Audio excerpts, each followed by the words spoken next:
Hello guys, in this video I'm going to show you how to turn on resource safe mode on the CoookieRun OvenBreak application. But first of all, I just want to mention, please don't forget to subscribe to our channel, because at 100,000 subscribers we are going to show you our YouTube revenue statistics and growth strategy, how to make money online. So let's jump into it. First of all, open the application on your device. That's my home screen. You can find different buttons. You go to the settings icon at the upper right corner of the screen.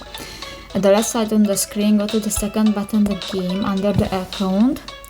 Here go to the resource safe mode section, and you can find the only button, the resource safe mode.